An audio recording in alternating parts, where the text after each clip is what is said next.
Voilà, j'aimerais intituler mon message. Il est adressé à vous, les jeunes qui se sont fait baptiser, à ceux qui se préparent ou qui y réfléchissent. Et puis comme Thierry l'a rappelé justement aussi tout à l'heure, à tous ceux et toutes celles qui se sont fait baptiser, il y a longtemps, mais ça nous engage encore aujourd'hui. Un titre que je vous propose, un titre qui est un petit bout de verset. Toi, suis-moi. Et je vous propose un texte de référence, un texte biblique que je vais lire maintenant avec vous. Jean chapitre 21, on est à la fin de ce chapitre. Un beau chapitre, un bon évangile. Jean chapitre 21, versets 20 à 23. Pierre se retourna et vit venir à lui le disciple que Jésus aimait. Il s'agit de Jean ici. Celui qui, pendant le souper, s'était penché sur la poitrine de Jésus et avait dit « Seigneur, qui est celui qui te livre ?» En le voyant, Pierre dit à Jésus, « Est-ce celui-ci, Seigneur ? Et celui-ci, Seigneur, que lui arrivera-t-il » Jésus lui dit, « Si je veux qu'il demeure jusqu'à ce que je vienne, que t'importe ? Toi, suis-moi. » Là-dessus, le bruit se répandit parmi les frères que ce disciple ne mourrait pas. Pourtant, Jésus ne lui avait pas dit qu'il ne mourrait pas, mais si je veux qu'il demeure jusqu'à ce que je vienne, que t'importe ? Toi, suis-moi. Maël, Élise et Nathaniel, vous venez de témoigner de votre foi en partageant ce que le Seigneur a fait dans votre vie de jeunes chrétiens. Et on est ému parce que ça nous rappelle peut-être un petit bout de notre histoire aussi. Et vous l'avez concrétisé par un acte d'obéissance en choisissant de passer par les eaux du baptême, qui symbolise le renoncement au péché, le pardon en Jésus-Christ et la résurrection de nos corps que le Seigneur nous accordera dans sa présence bénie et glorieuse. Mais comme vous le savez, le baptême n'est que une première étape. Je ne dis pas le commencement, vous êtes déjà engagé dans l'Église, mais une première étape dans notre marche et dans notre progression à la suite de Jésus. Vous allez par la grâce de Dieu apprendre à grandir et à approfondir votre communion avec lui, à mieux le connaître encore et découvrir les beaux projets qu'il souhaite réaliser avec vous. Ce beau voyage de la vie sous la conduite d'un Dieu d'amour, et j'étais content que vous l'ayez rappelé, est offert aussi à chacun d'entre nous ici présents ce matin. Notre part, c'est de lui faire confiance, aussi simplement que cela, mais ça nous engage. Confiance, en le suivant avec fidélité. Et c'est ce que je vous propose de faire ensemble à la suite de ce texte que nous venons de lire. Toi, suis-moi. C'est une phrase, pour moi en tout cas, et j'espère pour vous aussi, porteuse de vie, qui peut nous guider dans nos journées ordinaires. Nos journées ordinaires, c'est les journées de tous les jours, avec parfois des choses extraordinaires. Dans ces temps ordinaires où nous nous mettons à l'écoute de la manifestation du Seigneur dans notre quotidien, présence du Seigneur dans notre quotidien. Ce « toi, suis-moi » nous rappelle aussi que personne ne peut devenir disciple de Jésus s'il n'est pas personnellement appelé par lui. Et c'est ce que Jésus dira lui-même. Ce n'est pas vous qui m'avez choisi, mais c'est moi qui vous ai choisi, qui vous ai établi, afin que vous alliez et que vous portiez du fruit. Jean 15. Dans le processus qui fait de nous ses enfants, ses disciples, c'est toujours lui qui est à l'initiative. Même si à un moment, on a dit oui, on a capitulé, on s'est laissé toucher par la grâce. C'est toujours lui qui est à l'initiative au départ de toute chose. C'est parce que par le Saint-Esprit, nous avons compris qui il est et ce qu'il a fait pour nous que nous avons répondu à son appel pour témoigner de notre foi et pour le suivre. Et c'est ce que vous avez si bien dit et si bien rappelé dans votre témoignage. Quelle était la motivation de Pierre au moment où il a posé cette question à Jésus ? Était-ce de la jalousie ou une simple curiosité ou autre chose encore ? J'allais dire peu importe. Comme souvent, Jésus répond à cette question par une autre question. Il invite Pierre à ne pas s'occuper pour le temps présent de l'autre disciple, ici Jean, mais de sa propre suivance. Toi, Pierre, comment tu penses, comment tu veux me suivre? Cet appel m'est aussi adressé dans les jours de ma vie, du premier jour de ma conversion, comme après toutes ces années de fidélité et de marche avec lui. Toi, suis-moi. On peut se poser la question, mais pourquoi? Pourquoi le suivre? Et pourquoi moi? Parce qu'il te connaît. La première chose que l'on constate lorsque Jésus appelle quelqu'un à le suivre, c'est au préalable, parce qu'au préalable, il connaît parfaitement cette personne. C'est, je pense, une des choses qui a frappé fortement les premiers disciples lors de leur premier contact avec le Seigneur Jésus. On lit en Jean chapitre 1er, dans les versets 40 et suivants, le récit de la première rencontre de Pierre avec Jésus. Et le texte de nous dire, Jésus, l'ayant regardé, dit, « Tu es Simon, fils de Jonas. » On lit ça comme ça, vite fait, bien fait. Avant même, semble-t-il, que le futur apôtre ait décliné son identité, le regard de Jésus l'avait déjà identifié. Non seulement Jésus l'appelle par son nom, Simon, fils de Jonas, mais par là, il sait aussi à qui il a affaire.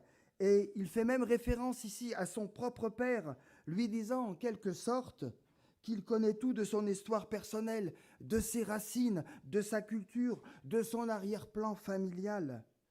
La même préconnaissance des personnes se manifestera encore lorsque Jésus rencontrera plus tard Nathanaël.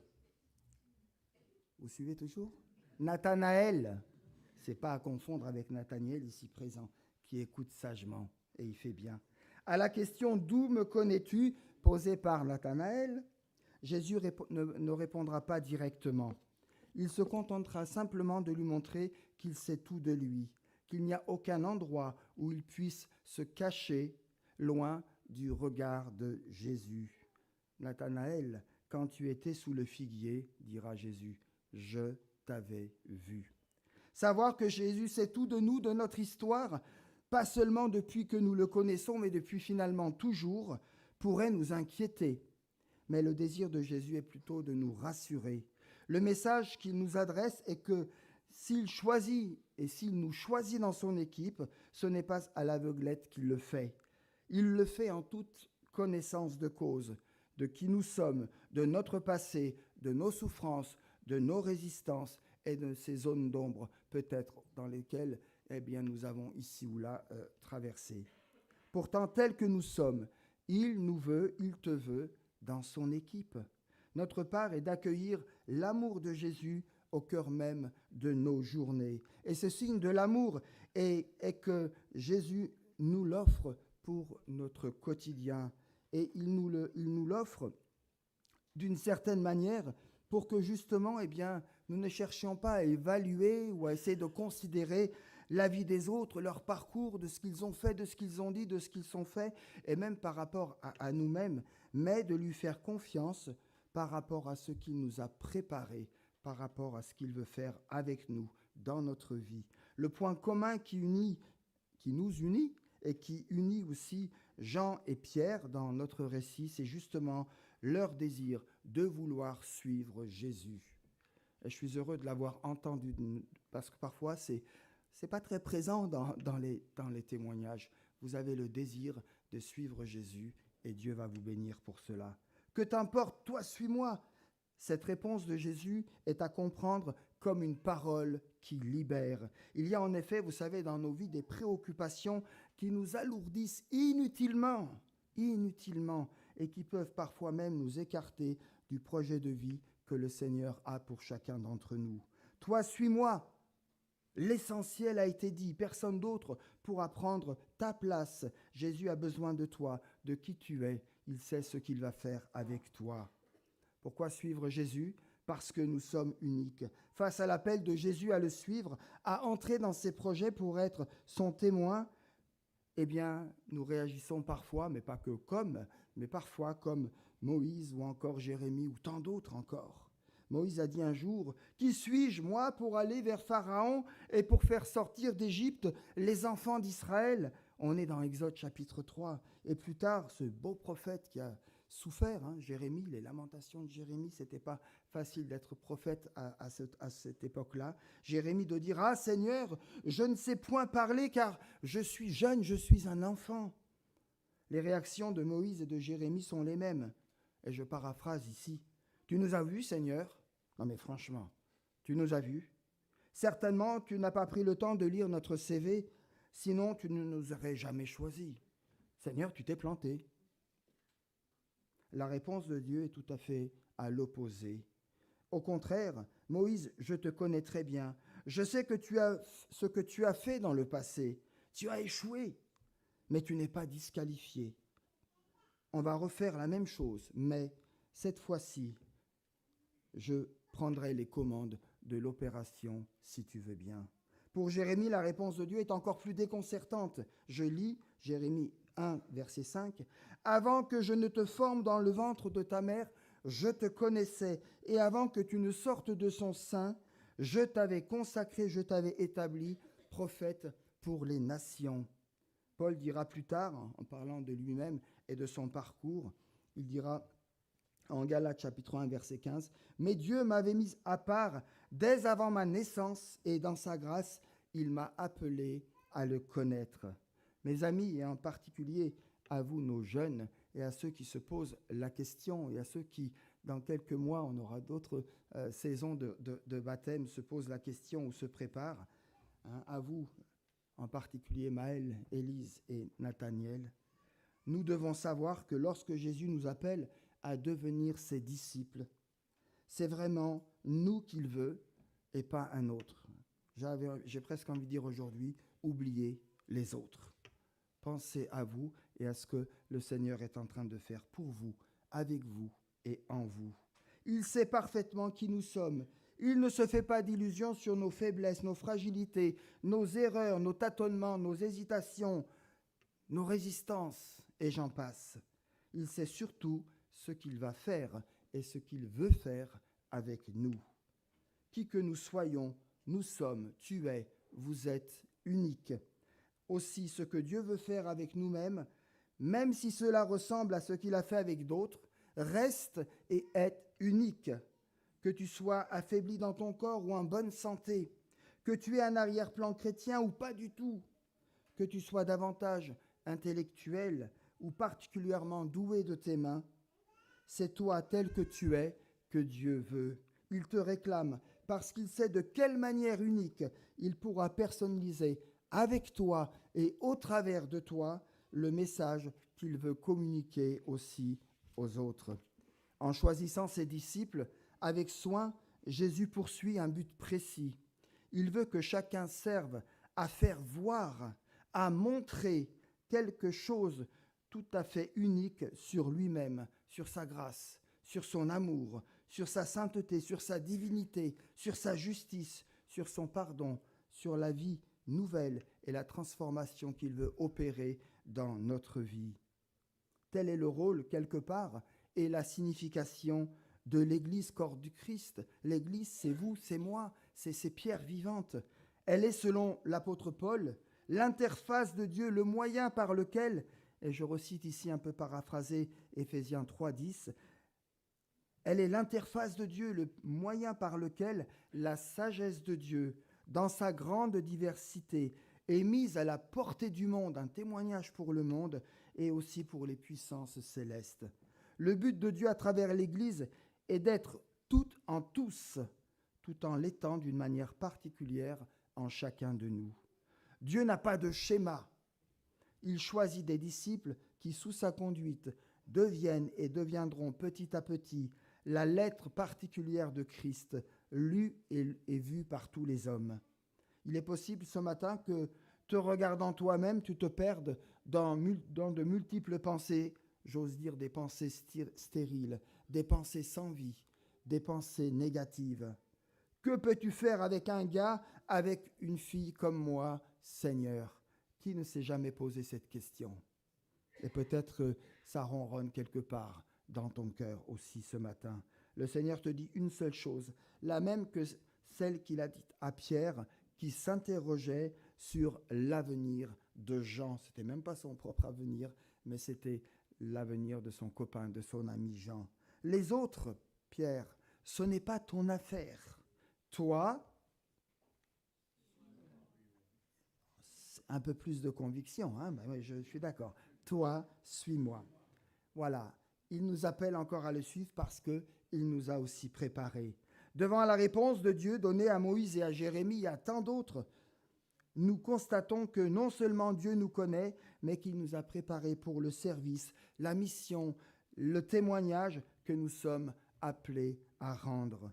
Dieu sait toujours, dans un lieu et dans une époque donnée, quel est le meilleur candidate, pour le type de poste ou de témoignage ou de service ou de ministère qu'il cherche.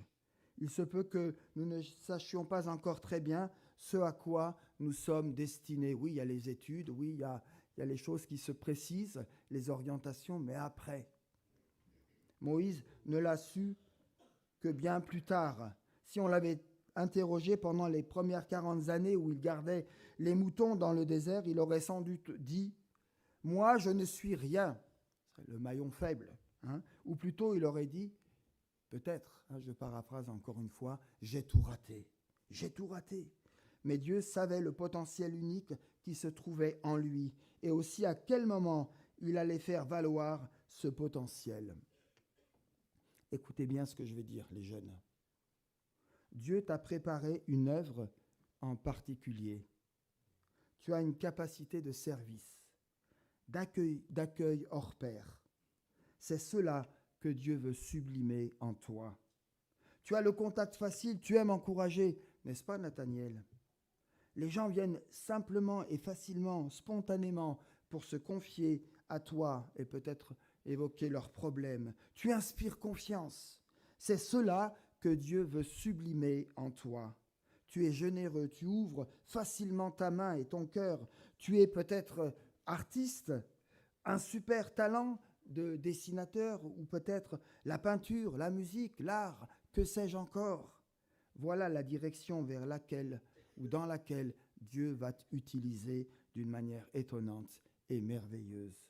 Mes amis, lorsque Dieu nous confie une tâche, un service, une responsabilité à vous comme à moi, il ne le fait pas simplement pour nous occuper à son service, mais sa pensée est toujours d'accomplir par chacun de nous quelque chose qui va définir ce à quoi Dieu nous appelle. Quel est le but de Dieu dans ma vie, mais quel est le but de Dieu pour son Église, pour chacun d'entre nous ici présents aujourd'hui?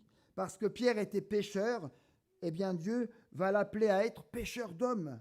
Cela devait être la tâche spéciale de Pierre et celle qui premièrement lui fut confiée, eh bien c'était de conduire les hommes d'une manière urgente par son témoignage, par sa prédication, vers le royaume de Dieu, dans la présence du Seigneur.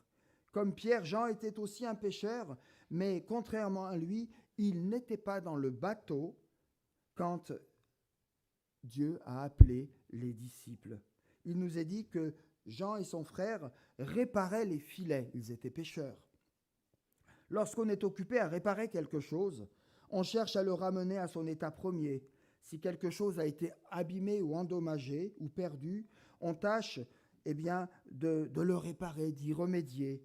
Ce sera, mes amis, le ministère spécifique de l'apôtre Jean.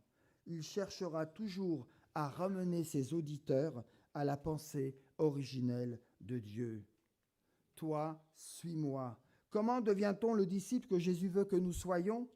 La formule utilisée par Jésus, toi, suis-moi, pourrait se résumer au travers de deux mots, la proximité et la collaboration. La proximité, c'est quoi? Je résume, c'est le secret d'une vie de disciple qui porte du fruit. Jésus le dira avec ses propres mots, celui qui demeure en moi comme moi en lui porte beaucoup de fruits, car sans moi, vous ne pouvez rien faire.